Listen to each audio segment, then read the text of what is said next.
Do you suffer from debilitating migraines? You know, that throbbing pain in the front or side of your head that's so severe you're unable to work or do anything other than retreat into a dark and quiet room? Have you had them for years and just haven't found a solution? Call Dr. Elizabeth Eversole and put an end to your debilitating migraines forever. Or go to her website at www.handmadehealth.com. That's www.handmadehealth.com.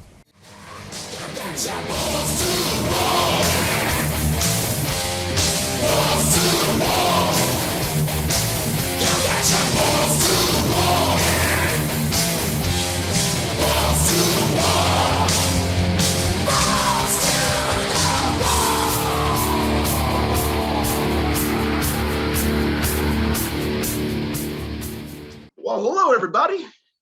Kenny Matthews, my main man, Billy Martin Jr. How are you doing, sir?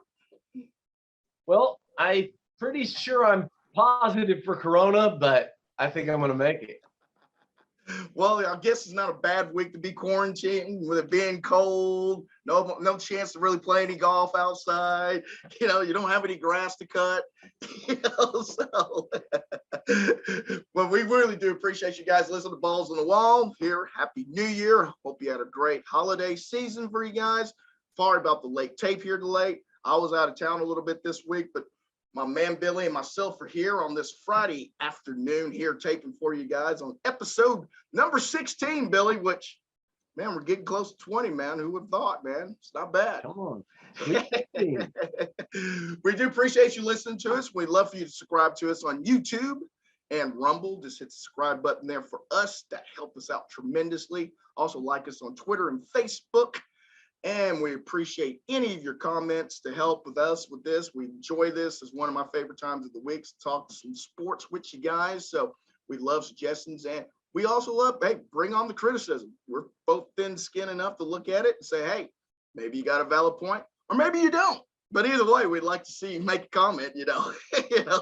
It'd be great. We appreciate it all. And check us out on FridayNightGlory.com as my buddy Randy Avers always produces this. So we do appreciate his efforts. And man, let's get started with, I know we're a little late behind the gun here, but if we really need to touch on it just a little here, is the depth of John Madden. I mean, that was a gut wrencher last week when I saw it. I mean, I don't know if you got a chance to see his show on Christmas Eve that they done. I mean, on Christmas Day. It was a great show that they did on Fox on the Madden show, 5 days prior to his death. I mean, it was an excellent documentary on what Madden's been to the NFL, what he's been obviously to, sports announcing and the Madden game itself. I mean, this guy was three-layered in the NFL, to say the least, and he's a Hall of Fame football coach. And I thought that might have been the one thing that got forgotten in the whole deal was he was a Hall of Fame football coach first before he was announcer and before Madden football came.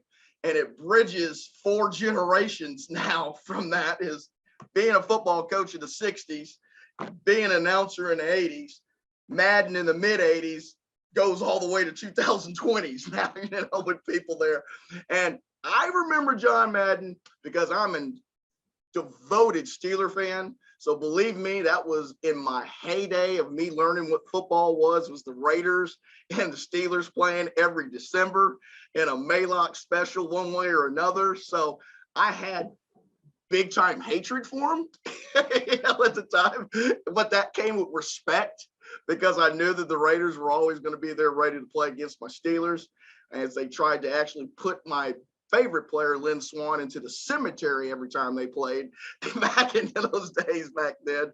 But I mean, it was legendary then. And I mean, for you, Billy, I mean, he did all those light beer commercials with your dad back in the day. I mean, I know you probably got a few stories about that, but man, it was an icon that went down and it was such a shame to see.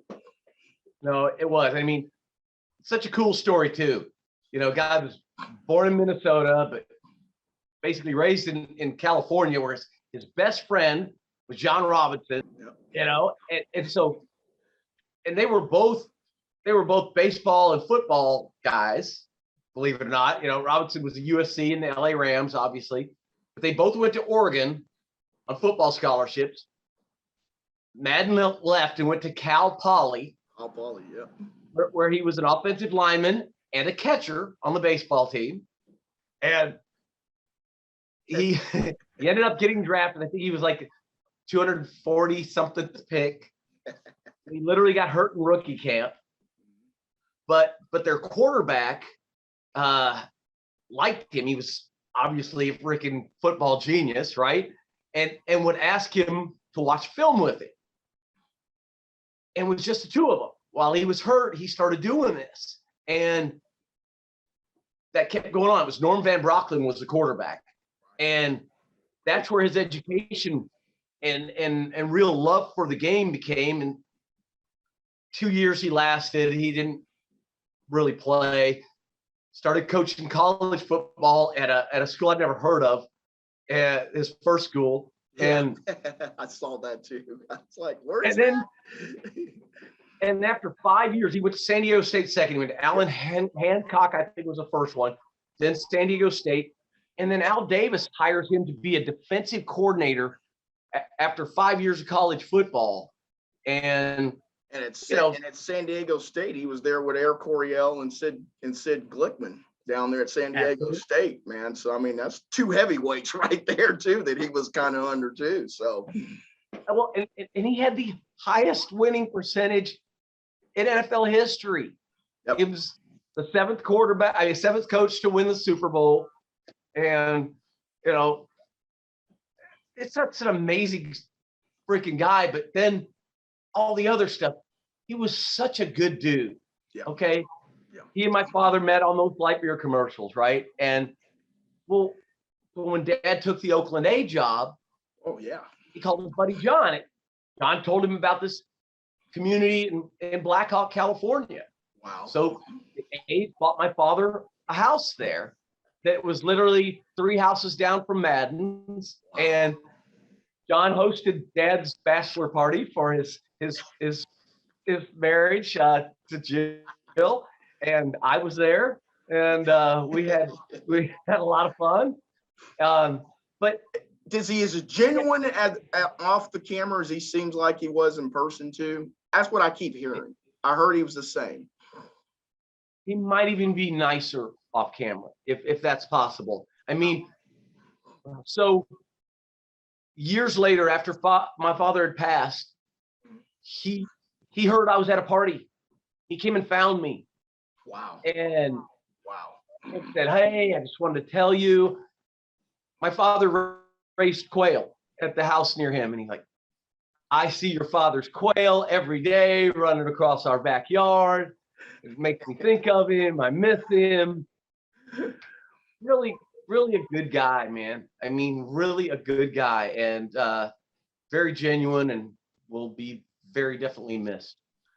The one thing I took from the special that they had on Fox was that his sons, they came off very, very well in this documentary. I mean, the things they said about John, their dad, was just amazing, considering the fact that, you know, John was gone so much, you know, of their childhood, you know, being a coach, being gone, and the things that they revered about him, instilling, you know, such discipline and being true and being not a fake person and things of that nature, man, that was pretty moving. I mean, it was tearjerker, you know, them, and that was before, obviously, they taped that last summer, so that was before, obviously, their dad had passed. But I thought they came across where he was you know, they said he was a Hall of Fame coach, Hall of Fame announcer, but they said he was a Hall of Fame dad.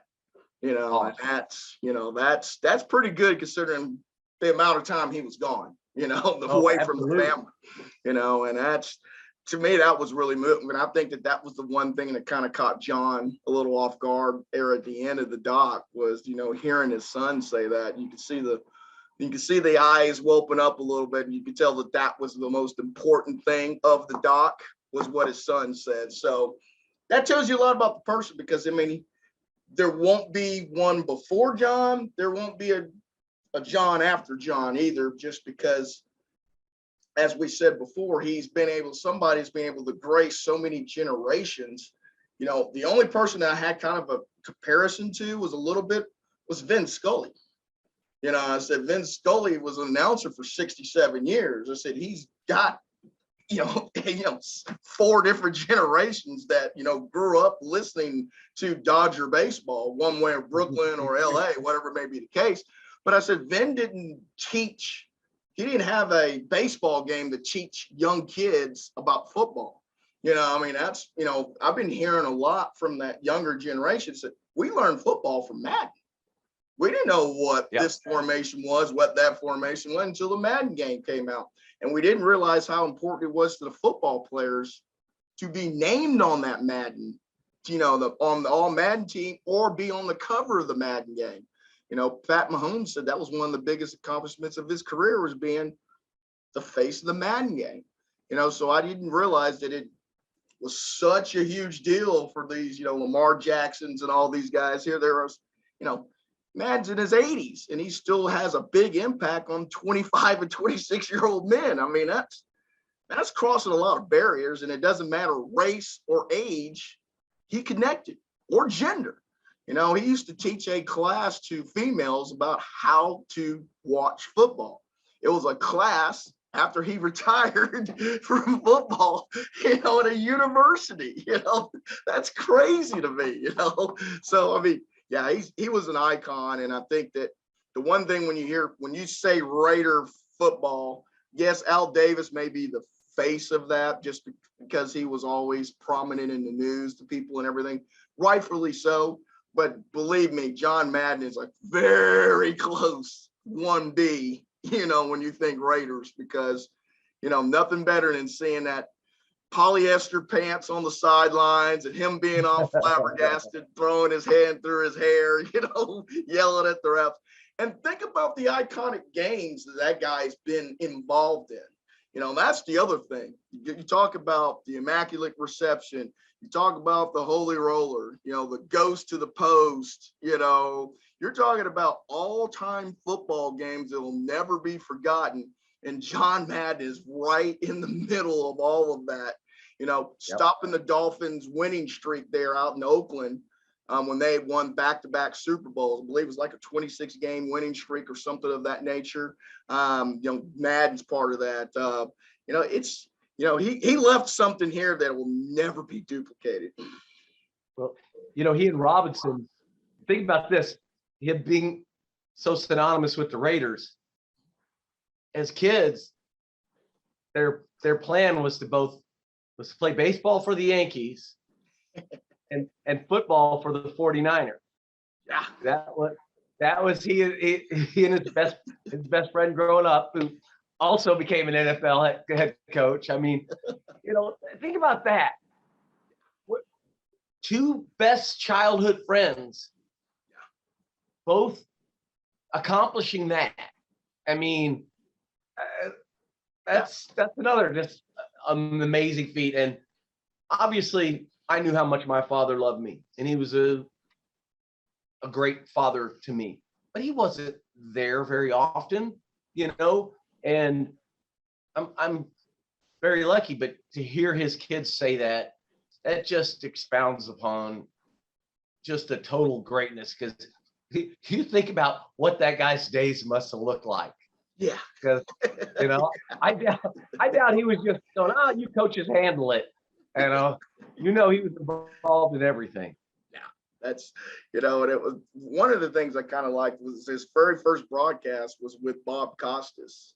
His very first deal. And, John said he takes a look at this guy walking in from Syracuse and says, "Who is this small little guy that's supposed to be teaching me how to be an announcer?" And he says, once Bob Costas opened his mouth in the beginning, he was like, "Oh my God, this guy's good." It's like, and there was one other thing that, that they really did touch a lot about, and you'll know this. Pat Summerall and Brookshire were the number one guys at CBS for a number of years. Now, this is when Pat Summerall and Brookshire were going pretty hard with the Sauce back during those days. They had a lot of fun during those games.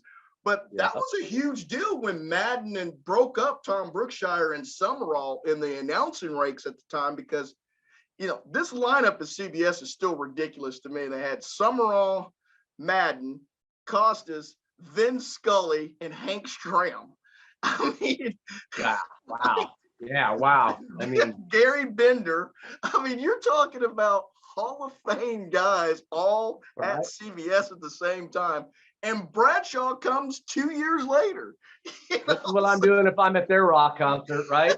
Yes. Yeah, I mean, come on.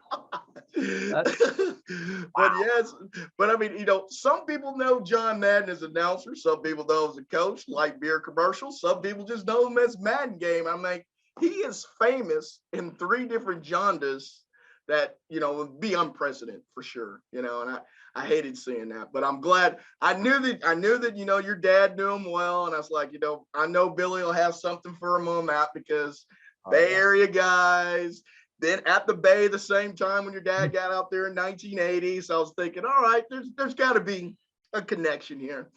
And there was. Oh yeah, no, his house, it was just on a hill, 2 above my father's, and it was a neat area called Blackhawk. And Wow.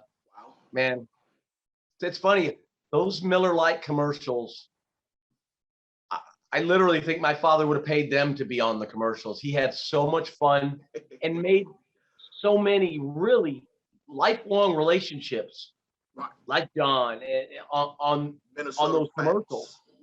And I mean, the stories were amazing. We might want to save that for another day, but I'd like to have been there just one time when you had Madden, Billy Martin, and Euchre on the set for the Miller Lite. I just would have liked to have been there just once. That's all.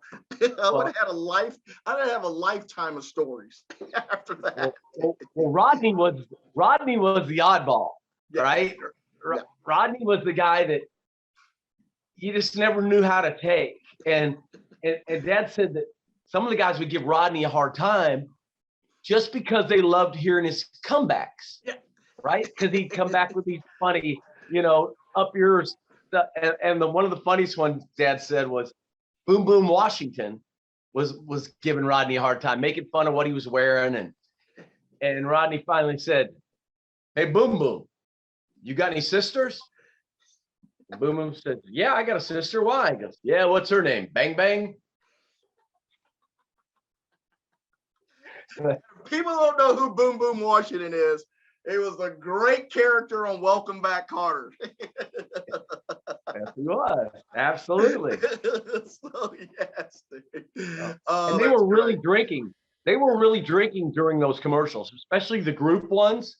The guys were all drinking and having a blast. And you would think that you would want them to do that for the ab lib alone to capture all that would be there. You probably have been pretty hard to rehearse some of that gold that he had back then. Oh man, I just remember being a little kid going, one day I'm going to be able to drink Miller Lite just like them. Oh, it was great. Well, hey guys, we do appreciate you listening to us here at Balls on the Wall, episode number 16. My man Billy Martin, Kenny Matthews. Please subscribe to us on YouTube and Rumble. Like us on Facebook, Twitter, and all of our social media. We appreciate it. And like we said, we appreciate any thoughts, any comments. Please bring them on. We relish the fact to read those and get those out.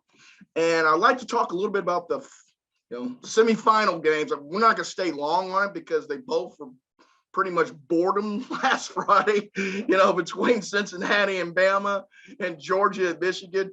I'll start off with Bama and Cincinnati.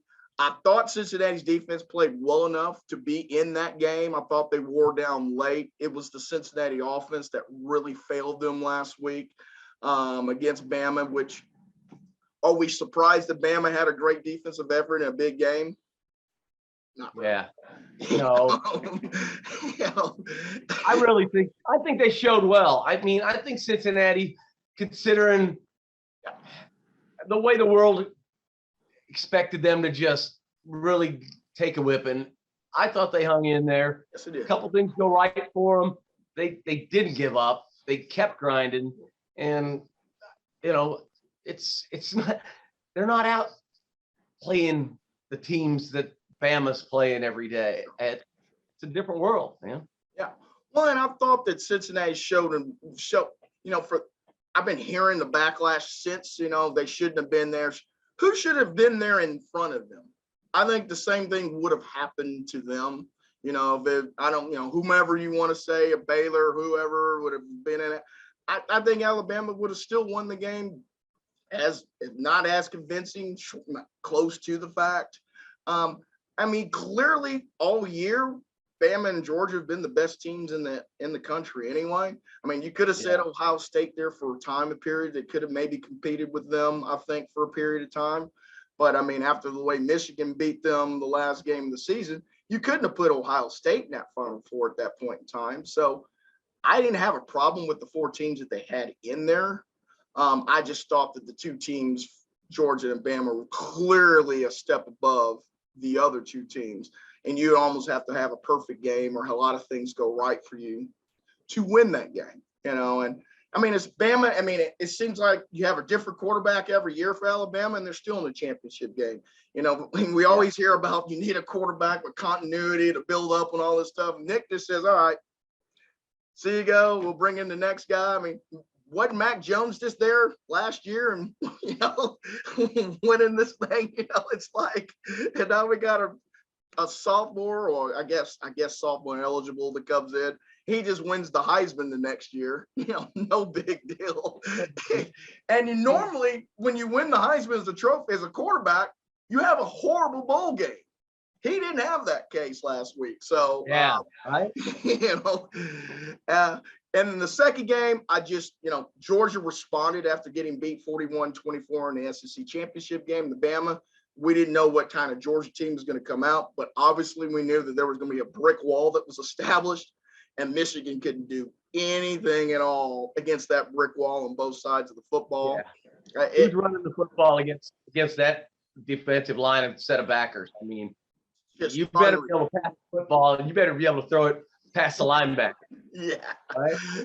And the problem is that you don't have much time to throw it past the linebacker.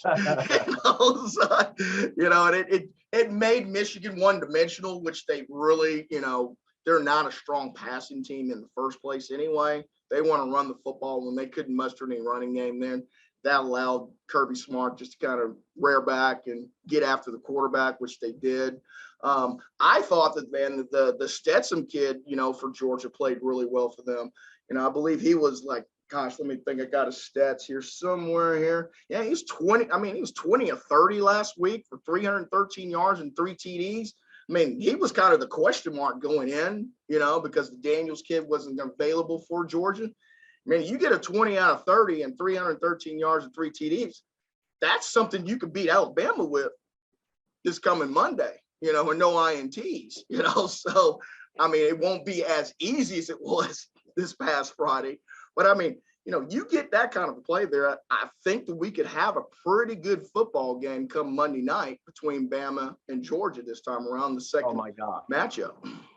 It's going to be great. You know, obviously, to beat somebody twice when you're that good is insane. Yeah. I saw some crazy stats. Okay. Saban's underlings against him. They're awful. 1 in 25. Okay. Texas A&M beating them this year was the one win against his former head coach. Okay. And a game-ending field goal. And like kind of as I'm shooting A&M's horn, also they were the only team in the country that had a better recruiting class than the University of Alabama. I mean, Jimbo was taking good notes when he was there, because I mean, and I know Georgia's favored, but how do you predict anybody's going to beat Alabama in games like this? It's just, I'm sorry.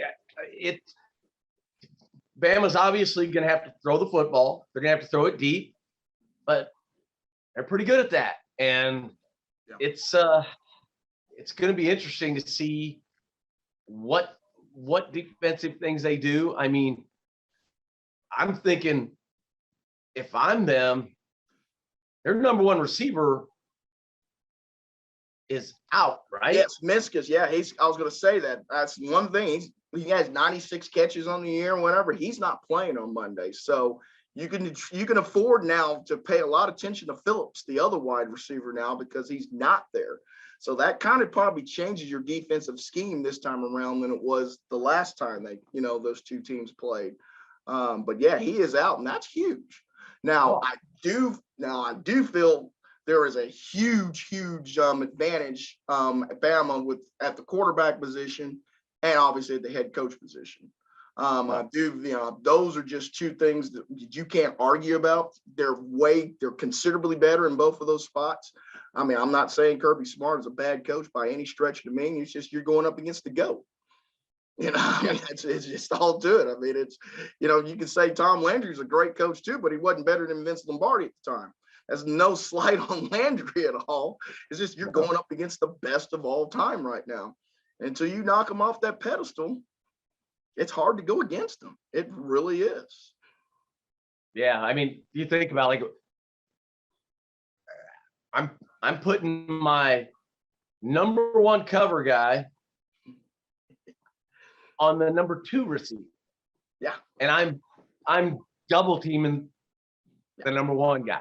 And let's see what you got, because this is going to be interesting. It's going to be a great game. I think it's going to go down to the wire. I'd have to take Bama in the points if I'm a betting man. Yeah, I think I'd have to too. Anytime it says Alabama plus in football, I don't have to hurry. I don't have to worry about. I rush to the casino booth and take that. Right? I when I saw that in Vegas this past weekend, I was like, wow, really? I thought it'd be more close to a pick'em game, maybe somewhere in that area. But when I saw the 3.5 and 4, I said, well, all right. I said, these buildings are pretty tall out here for a reason, I guess. So how much of that was dictated by the 2 games we were just talking about, right? Because Georgia just destroyed, I mean, it wasn't that close. It wasn't as close as the score was, how bad Georgia beat Michigan.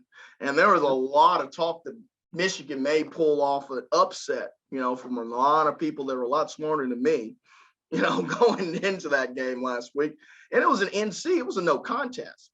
So, now I will say this, you have to think that there's something in the Georgia Bulldogs' mind mentally about beating Alabama now. Kirby Smart's 0-4. This was the year that they were supposed to win the SEC championship. Did not. Got knocked around pretty good in that game. There is something about a team owning another team. It's hard to get over that barrier sometimes. It really is. Mentally, physically, the whole shooting match. So, it's in the back of their minds. As much as they're going to tell us this week that it's not, you and I both know they're going to bed. It's not in the back of their minds. It's right in the middle of their minds. Absolutely. Yes, 25-1. That's the stat right there that I'm definitely betting on. Yeah, I agree with you wholeheartedly. I'm looking forward to it. I think that we do finally have the shapings of something like we had a few years ago when they played, obviously, when they had the 3rd and a mile and they throw the bomb to Devontae Smith to beat them, when they had Saban beat then. So I'm thinking we can get something like that, because I just don't think that either team is going to be able to pull away from the other team just because of the style of football that they're playing. You won't see a whole lot of deep shots from Georgia, I don't think. I think both teams are happy to punt the football, in this day and age of college football, Yeah. Bama and under.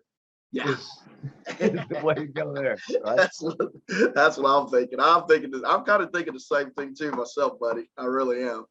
I'd like to move on to the NFL. I know there's not a whole lot of playoff discussions that are coming up this week, but I always think this is kind of cool when you have a win and get in formula, like the Raiders and the Chargers on Sunday night.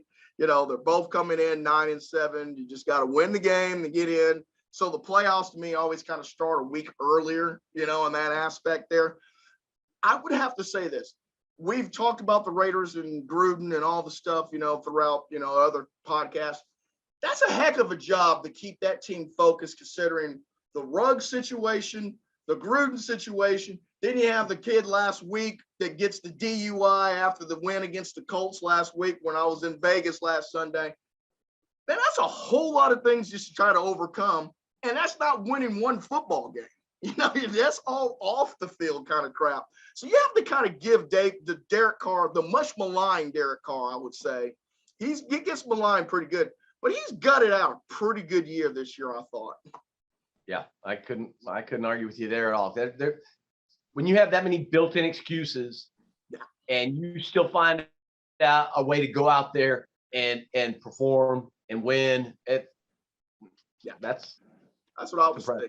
That's because, you know, there was a lot of criticism for, you know, them getting rid of Gruden when they did, going back and forth. I mean, there was times just to mail some stuff in. You know, they hadn't had their best wide receiver in Waller the last 6-7 weeks since the Cowboy Thanksgiving game. I mean, you know, a lot of teams fold up, and they did not. And now they're going to play a pretty good Charger team. Obviously, we know about the quarterback in San Diego. I mean, we know he's looking the part of being a future Hall of Fame type quarterback. I mean, I know it's just his second year, but I mean, no, come on, he's good. I said the ball dome index, my eyes tell me that he's got the look. You know, he got that feel too. He can feel the pass rush, and yet still surveying the whole field and can really run. I love that kid. He's fun to watch. Do you think the Dolphins will like a do-over and taking Tua over? The Dolphins could be looking for another quarterback in the draft this year. You know, I'm thinking you just let this guy's going to Canton in 20 years from now, and you had a shot to draft him, but you took Tua instead. I could not be a general manager. There's no way, because I would not have, you know, it's just like to me, it's like the Peyton Manning and the kid from, from Washington State, the same draft. Oh gosh. I'm gone brain dead. But it's almost the same thing to me, except I know he had all the off-field kind of stuff and all that, which, you know, is not right. But I'm thinking, you know, you sit there and you think, all right, do I take this guy? Do I take this guy? They're pretty even. And if you choose the right one, you're the best GM in the world. If you choose the other one, you're in the unemployment line. You know, you know what though? But in that one, you had your easy way to make that decision. It's called a pedigree. Yeah. And look around sports. Yeah. Look at baseball. Look at the Toronto Blue Jays. Yeah. Look how many juniors and sons of are on that team. Yep. That's not irony. That's not luck. That happens mentally and physically for a reason, because not only do they have the genetics of their father who played at the highest level, but they have that extra confidence in here because, well, if Daddy could do it, I could do it too. And come on. They're not awestruck. They've been around the clubhouse. They've been on the field. They've been around those guys. They're not coming in with their eyes wide open. Been there, done that. Getting the best teaching in the world. You know, I mean, the best. Ken Griffey Jr. Sr., he's a pretty darn good MLB player. Absolutely. He's not a Hall of Famer, but he's a pretty darn good player, dude. And to be around that big red machine all of that year, I mean, I said, Ken Griffey had no choice but to have a sweet stroke. You know, after that, you know, he really didn't. But I think you make a very, very good point about pedigree. I think that's something that just seems to be an outlier to folks, and I don't understand why. Give me a shot at that guy and him fail than me passing up on that guy and he be good. You know, I'd just rather roll the dice with that, because at least I know that person's been there and done that, and he knows exactly what it takes. And I'm sure there were some analytics going the other way. I'm sure his arm was stronger. I think it was. I think he had a bigger arm. And but at the end of the day, these analytics here are way more important. And because everybody that's drafted can play at the next level. Why do some of them fade away? Yeah, no kidding. No kidding. Well, I do want to mention this, and I feel like we probably shouldn't, but I'm a Steeler fan. That Antonio Brown is on my nerves. I mean, I've just had enough of Antonio Brown. It's like I'm sitting in the sports book last Sunday, and out of the corner of my eye, I see this getting thrown, and then it almost looked like, I swear I thought it was the Texas Tech Red Raider running in the Norman end zone from 2 months ago. And I go, is that moron? Antonio Brown. I was like, okay, Billy, you and I both know if you can play, you're going to get a 5th and 6th and 7th and 8th chance if you can play at a high level. It's just what it is. So I don't want to debate that part of it. I really don't, because I mean, that's going to stay forever anyway. Is it time to a point? Do we get to a point now where do we just get the man some help? It seems like something's not right with his ticker. Now, me being a Steeler fan, I think that Mr. Belfort from Cincinnati, when he took that big concussion 5 years ago, he hasn't been the same since.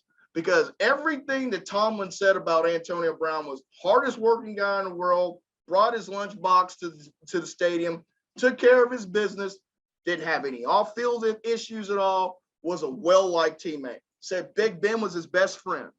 In the end, Big Ben is his worst enemy at that point in time. Where did that divide come from when you're winning 11 games a year, playoff games? What happened? What happened? I think he's taken one too many hits to the head, which is given the bipolar-like type behavior. And that's what it's getting close to me right now with AB. I think we're just getting to a point where it's a mental issue. It's something, and it's almost always a wideout, right? I mean, which ironically I was in high school, so maybe that explains a few things.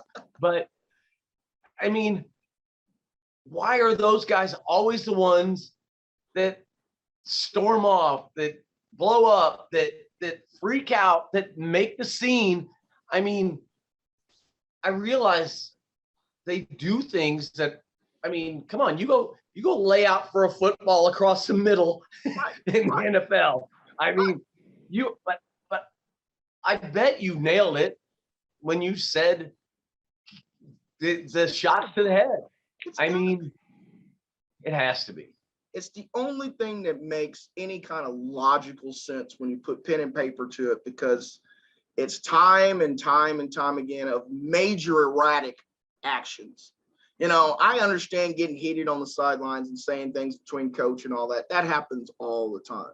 But the grandstand, emotional things that he does, that's what I don't understand, especially when you're in the public eye. You can't hide from that. You're not in that injury tent, where nobody can see anything and doing these kind of actions. And then there's no remorse after the fact. That's what tells me there's some off balance in there. He's not the first one. Well, hey, I really made a mistake. I'm sorry. I appreciate the opportunity you guys gave. It's always an excuse for that behavior. It's this, it's that, it's this. It's never taking any kind of responsibility for it, which also is kind of that bipolar CTE type. It's easier to mask it and don't think it's an issue than to actually deal with the issue. And, I feel bad because here's a guy that 5 years ago, he was a first ballot Hall of Famer. Yeah. I don't know if he gets in now because of all the antics. I just don't know. I mean, you and I both know writers got long memories. Oh, yeah. A lot of people, there's a lot of people in the Hall of that are not in the Hall of Fame because of it. But they give the wide receiver that extra, he's a wide out. I mean, which I'm sure started with I want the ball more. I want the ball more. Throw me the ball more. I was open. They're always open, right? And even in double coverage, I was open. Every play. Like that, coach. You respect that a little bit. It's like the starting pitcher that you go to pull and he's angry and wants to stay in there. Well, you want that from your player. But then But then you start crossing lines when Yeah. Well, think about this. He's played with Ben Roethlisberger, he's played with Tom Brady. I mean, and twice, and two different times with Tom Brady. I mean, he's getting some Hall of Fame balls thrown to him. Yeah. It's not Mike Tomczak that's throwing him the football. So they're given a position to succeed, and then he throws them under the bus after the fact, which I don't understand. That's anyway, but I just hope that he gets some help. I'm not here to wish any ill will against the guy at all. Believe me, I'm not doing that, because I think now you have to worry about, without football, what is next for Antonio Brown? That's the kind of things that I worry about when you don't have the game that you've been playing since you've been 4 and 5 years old, and you put every ounce of blood of sweat into it, and then you don't have it anymore. Where do you release this anger or this passion that you rightfully have that made you the player that you are? Where do you release that? I don't know. That makes me scared for society sometimes in those kind of situations. Well, maybe that's why I like being on kickoff team when I was in football. Because do they even do kickoffs anymore? there was I at least got to knock somebody down on that play every game. Well, I would like to talk about, we did mention Ben R just a little bit, Ben Roethlisberger, and you know what? Say what you want to about Big Ben. Me being a Steeler fan, seeing all 18 years of his career, obviously I've been extremely blessed with Hall of Fame play at the quarterback position. He has had 2 Super Bowls. Him and Mike Tomlin have never had a losing season since Tomlin's been there, which he just broke the record with the win on this past Monday night, which is unbelievable if you think about it. But what a way to go out. Yeah. My friends told me, though, well, Mike Tomlin took over a pretty good football team, though, when Cowher decided that he didn't want to play and he wouldn't coach anymore. But I said, you still have to take over a good team and still win.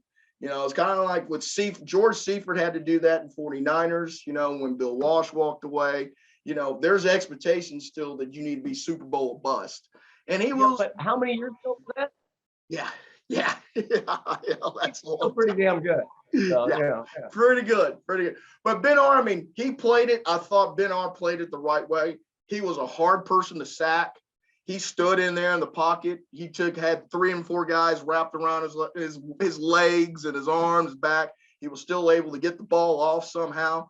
It was class the way he handled the whole situation, I thought, on Monday night. Waving to the crowd, doing what he needed to do in that aspect, doing the high fives on the way back. It's nice to see Hall of Fame quarterbacks play for one team and then be able to be sent off in your home field that way. You won't see that very often, so that's why I think that was a tremendous blessing for him. I'll tell you what, that something about those moments. Yeah, they stick with you. It's and it really, statistically, he didn't have a great game. No. But he did what it took to get the job done, and that's kind of his career in a lot of ways. He's one of those guys that just finds a way to beat you, and I really respect those guys and have been a big fan of Big Ben his whole career. It's kind of one of those things where, you're Big Ben and, Eli Manning, they came from the same draft, but they all played for the same team. Phillip Rivers almost did the same thing. If it wasn't for him playing for the Colts last year, he would have been a Charger the whole time. When was the last time? In this day and age, you have 3 Hall of Fame quarterbacks basically play for the same franchise. That just normally doesn't happen. It really does.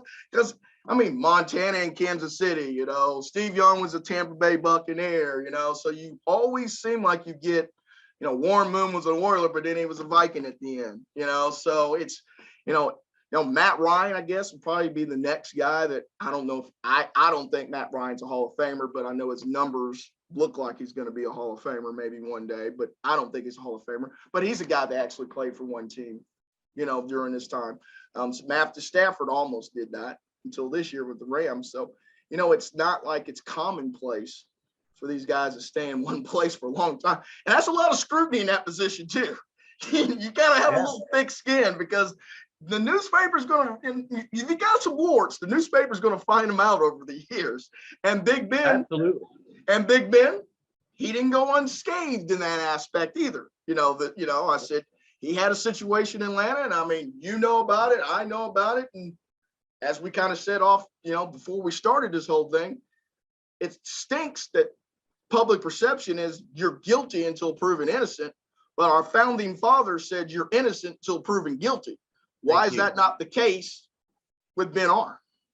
Well, I have inside information on that, and I trust them explicitly, and I know what went down. I know there was not a rape. Yeah. I know somebody got their feelings hurt because somebody was used, but not raped. And sadly, when the sexual act was over, he wasn't in love with her. And that made her cry, and her friend decided to run to the police. It's all because of somebody's feelings. Maybe had she made better decisions about running into the bathroom with a guy 20 minutes after they met, maybe that wouldn't happen. But I don't even want to talk about it anymore, because it shouldn't be on his dossier. It shouldn't be on his Wikipedia page. No, no.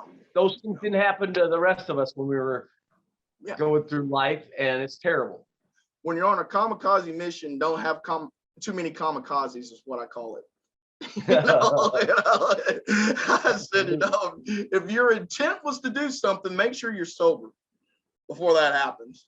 That way, you're not looking bad in the line of court as if saying something different. But for Ben R, that's going to be something that's always going to be there on his ledger, and that's wrong to me, because he wasn't convicted of the crime that he was alleged to have done, and that's, I don't like that, how that pendulum is swung a little bit, where the accuser seems to be innocent, or right, I should say, and whoever gets accused of it is already considered guilty in this day and age. And that's not the case. In most cases, it's not.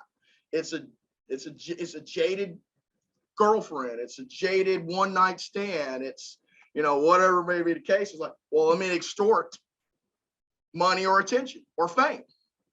And in this day and age, that seems to be the thing now. Everybody wants this temporary fame or money or extortion of some type, and it's wrong. I don't know how we can change that around.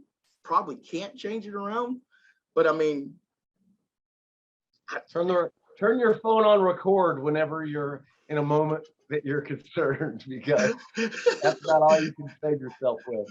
Maybe Derek Jeter had it right. Send him off with a going away package the next morning and be done.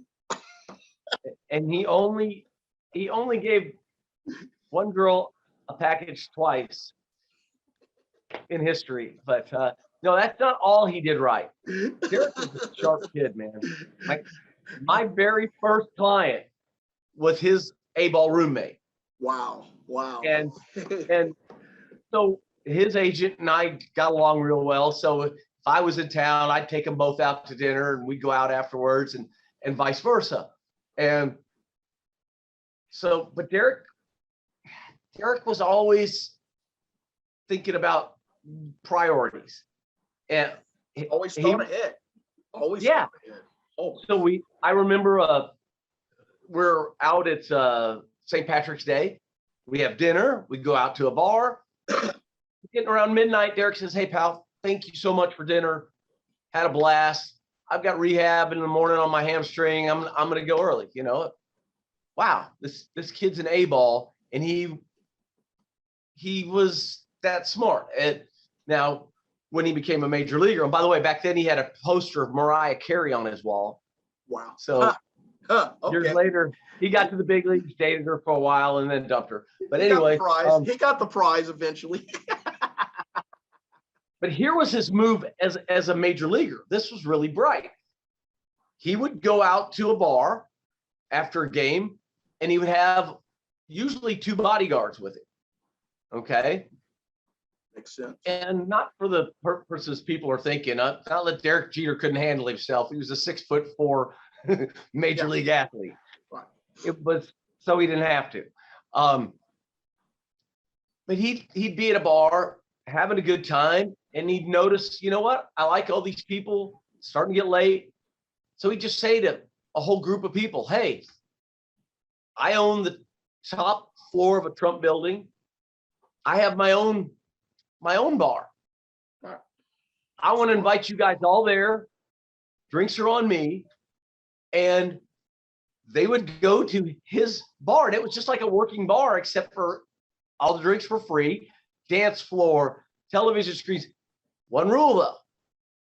You had to put your phone in a basket when you walked in. And Smart. yeah, that way, that's why you never saw the picture of Derek in a bar, No. hammered. And In New York, starting Right. shortstop, Hall of Famer, beautiful looks. Yep. Not a one. Right. And Not a there's a guy that gets it. I mean, he really did. And he was a nice guy, man. I'm gonna tell you, he still is a good human being that actually gives a darn about people. And I know that for several different reasons. And think about this, Billy. He always said the right thing. That's the other thing. He never gave anybody bulletin board material, whatever. He said that he could say a whole lot and not give you a lot, or he could say very little and give you a lot. Either way, he handled it almost flawlessly in the New York media. Yeah, that's not easy to do, especially when he was there, right? I mean, yeah, your dad may know how the New York media may go against you every now and then. yeah, it's funny. A lot of the guys that were really hard on him then are now extolling his brilliance and saying how much the game misses him and how he was the greatest ever. And I'm like, really? I remember some of the stuff you said about him. 35 years later? Yeah. Why aren't you writing this big story in the New York Times about this now? Bestow the greatness of Billy Martin Sr. now. I want to retract all those threads from the 70s. Well, hey guys, we do appreciate you listening to Balls on the Wall here. I know it's a Friday afternoon here. We're taping here with my man Billy Martin Jr. We do appreciate if you guys can subscribe to us on YouTube and Rumble. Send us any of your comments and suggestions. We greatly appreciate that. Billy, it's been fun. It's been too long. Happy New Year. You keep getting better, please, sir. Hopefully when we talk to you next week, you'll be back to somewhat 100%, hopefully. And hopefully your family will too. I know they got it also. So hopefully everybody will be back and running again. Hey, at least the kids are out of school right now, right? Yeah. Well, my middle just made the journey back to Lubbock. Okay. And So they start then Monday, or they start the following Monday? Yeah. Well, now will they be doing online, or will they be doing in-person school? I mean, I've been hearing it could be either or right now. Yeah. Well, he's gonna have mostly real classes. So's my daughter. She's there. I mean, but we'll see how quickly that changes. Yeah. I hope it doesn't. I hope it doesn't, because this thing's spreading around so fast. I don't know. I hope we're going to get past it real quick. Hey, I also think with so many people getting it, we got a good shot of getting herd immunity on this thing. Absolutely. I mean, we really do, because it's going to get warm again here in about 2.5 months. We're going to be outside again. And you still got all these people that got it now with the antibodies for the next 6 months. Maybe. You might. I mean, you really got a shot at it. I mean, I don't think it's far-fetched. When I heard somebody saying that a couple of weeks ago, I was thinking, but it's not far-fetched. But again, as long as the strains keep coming back a little bit weaker, I think we'll be all right anyway. But at least we're not putting a bunch of people in the hospital like we were before with the Delta and people dying. I mean, I know people are going to hospitals, but they're not on ventilators like they were before. And it's not, you know, knock on wood, life or death in most cases, at least anyway, you know. So that's the good thing about it. But yes, we do appreciate you guys listening to us. Catch us next week on Balls of the Wall, episode number 17. Billy Martin, Kenny Matthews, we're out.